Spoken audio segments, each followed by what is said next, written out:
Let me set the scene because you're not going to believe how quickly peace and quiet can turn into a three-act circus. Imagine I just left the city behind, packed up after a messy divorce, traded glass towers and lawyers in suits for pine trees and a stubborn Colorado ranch house. All I wanted was silence, nobody knocking, nobody calling, nobody telling me what color to paint my mailbox. Just air sharp with pine dust, and maybe the distant sound of coyotes, not a neighbor's leaf blower at 7 a.m. When I first pulled up, the place felt like a private sanctuary. Out past Denver down a road most people never bother with, sitting just below the foothills where the SWAT range echoes sometimes if you listen real close. 3 acres all mine or so, I thought. The last owners lost it in foreclosure. I picked it up at a court auction, which was poetic since half my career as a property lawyer was untangling messes just like theirs. Now I was living in the fallout, and honestly, I was content. Office in the old guest room, cameras on the fence line, Corten steel panels going up, modern rusted, not exactly blending in, but after everything I wanted something honest and solid. The first week went by with nothing but the sound of wind and the kind of silence that makes you remember what your own thoughts sound like. The second week, little things started happening. An orange cone by the driveway gone, motion camera offline. I shrugged it off. Whether a nosy raccoon, maybe even a bored kid from up the road. Until one morning, boot prints showed up in my garden soil. Too clean, too big, not mine. That night I went through the security footage and nearly spilled my coffee. 2 nights prior, close to midnight, 3 figures eased through the tree line, moving careful, avoiding the lights. Not kids, not random drifters. Too neat, too deliberate. One carried a clipboard, another a tablet. They circled my house, whispering, measuring, poking around. Then I heard a woman's voice, sharp, the kind that doesn't ask, just expects. Measure the boundary to the oak. You'll have to comply once we document the encroachment. Karen Beckett, of course, HOA president. She'd swung by on my first day, leaned out the window of her SUV just long enough to tell me how high their standards were. I'd told her straight up this property wasn't part of Willow Rest HOA. She'd smiled like she was already thinking about where to put the trophy when she won. Now here she was, midnight, with her board treating my land like their own personal scavenger hunt. Randall, the treasurer, snapped pictures. Molly, the secretary, documented everything on her tablet. They never knocked, never said a word, just trespassed, clicked, measured, and vanished into the trees again. For a second I sat there half pissed, half laughing. Bears, wildfires, trespassers? Sure. But I hadn't counted on the true Colorado apex predator, a suburban HOA on the prowl. But that's not how this story ends, not by a long shot. Screenshots and video clips went into a folder labeled Evidence Trespass. Part of me hoped it was just a weird misunderstanding, that Karen would show up with a weak apology and maybe some cookies. Instead, a couple days later, a thick envelope landed in my mailbox. No cheery clip art, just cold legalese. Urgent notice. Willow Rest Homeowners Association. My heart rate ticked up, couldn't help it. 4 pages in Times New Roman. The first line, welcome to the community. Second line, you owe $400 in delinquent dues and maintenance. For what you ask, a narrow strip of grass at the edge of my fence grass I maintained suddenly labeled common ground. The fence was visually disruptive. The carport non-conforming. No plans submitted. The best part, failure to comply would result in fines, enforcement action, and legal proceedings. They even attached photos snapped during their midnight tour. I wasn't new to this dance. Spent 10 minutes prepping my response. Out came the court ruling from 6 years back, signed, sealed, stating in plain English my property was not, is not, and would never be under HOA jurisdiction. County zoning map with my land carved out like a piece of pie. Stapled copies of every exclusion order I could find. Security camera stills, Karen clipboard, Randall's phone, Molly's Honda's plate, parked illegally on my curb, added a formal letter. Any further contact, speak to my lawyer. Complaints have already been filed with the sheriff's office. Drove the packet over myself, dropped it in the HOA mailbox, and let the security camera see me tip my coffee and salute. There's a certain satisfaction in standing your ground. Most people cave or ignore these things, hope they'll go away. Not me. I'm the guy who used to bury HOA boards for a living, just as I started to think things might simmer down.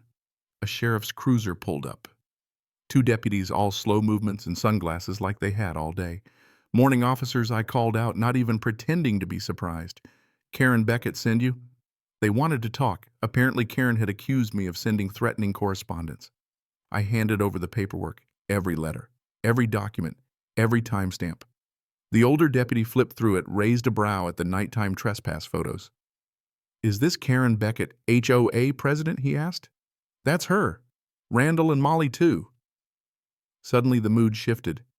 They took my flash drive for the report, thanked me, and left Karen glaring from her driveway, arms crossed, watching like she could shoot daggers. That night, an email came from MG, no greeting. Just, we need to talk. I didn't sign off on that letter. This is going too far. Please don't respond here, M. That's Molly Green's secretary, and if you ask me the real twist in this story, remorse, panic didn't matter. Thing is, HOA boards don't collapse from outside lawsuits. They fall apart from the inside when the loyal get scared. But Karen wasn't done yet. A yellow zoning notice taped to my mailbox, potential violation. My carport, the one with perfect paperwork, flagged. 2 days later, an anonymous tip to the Department of Revenue, unregistered commercial activity. The week after, a community enforcement officer came by red in the face, apologizing for multiple noise complaints. I live alone. My loud gathering is when I sneeze 3 times and scare a squirrel off the porch. Now it was death by bureaucracy paper cuts meant to wear me down. The pattern was textbook. All I needed was proof. That's when Molly struck again, this time with PDFs, emails, and message threads. Karen's own words. If he pushes back, hit him with nuisance complaints. Zoning, tax board noise, anything. People like that always slip. We can bury him in process. He can't fight everything. He'll cave. All created from the HOA office computer. I backed up everything, cloud flash drive, sent a copy to a friend in Boulder. 3 complaints filed.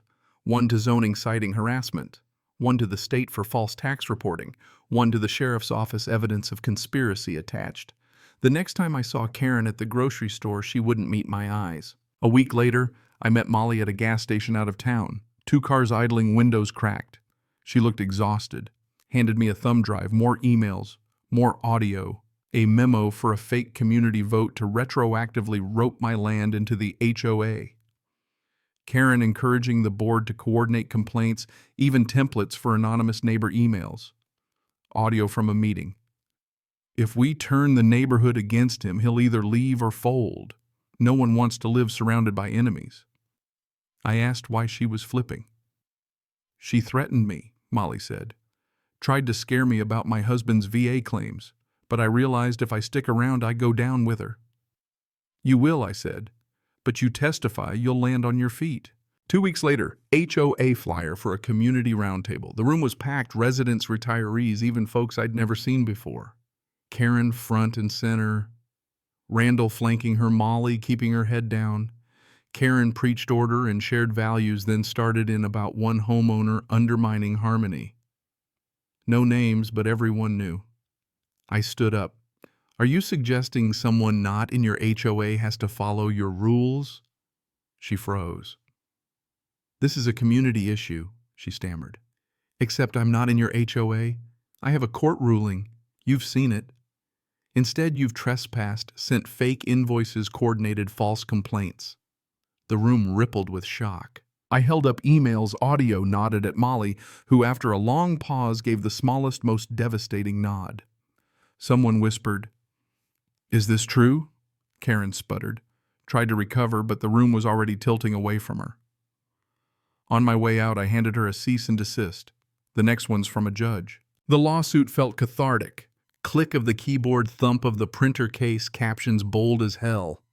Filed 2 civil suit against the HOA, another against Karen for defamation and malicious prosecution. Served her myself. You're invited to the adult table, I said. She slammed the door. Court set the hearing just 3 weeks later.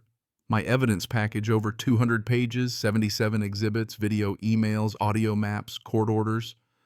Karen's lawyer tried to bluster, objected to his own client's statements, classic. On the stand, Karen tried some half-baked legal theory. I showed the HOA map with her signature proof she knew the boundaries.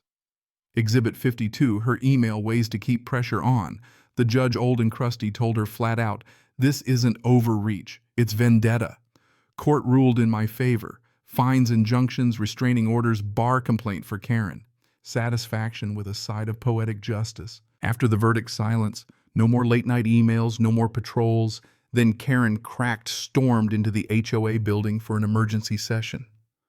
Randall resigned. The rest of the board suspended Karen. The sheriff's office issued a statement about misused emergency calls. Karen's number got flagged. The state bar opened an ethics investigation. And then out of nowhere, a neighbor dropped off a pie pecan still warm. "Thanks for standing up," the note said. "Most of us gave up years ago. More neighbors came by quiet gratitude, cautious friendliness." Jules, the new acting president, put out a statement. "Third-party oversight, clear jurisdiction. A published exclusion map. My property front and center." Karen's house went up for sale. The listing bragged about strong community leadership. I laughed until I nearly choked. That wasn't why I fought. I didn't need to win. I fought because power left unchecked will always grow claws. Karen wanted control, wanted to make an example of me. In the end, the only example she made was herself. Now the only footsteps on my property are mine, and sometimes a squirrel. But it makes you wonder, when is it right to push back? When does standing your ground become something else overkill? Maybe even a vendetta of your own? Where's the line between protecting what's yours and becoming just as ruthless as the ones you fight? Maybe that's something we all have to figure out for ourselves. So where do you draw that line? Ever gone up against a bully, a board, or a neighbor who just wouldn't quit? Share your story, your thoughts, your version of justice in the comments. Let's see where the real boundaries are drawn.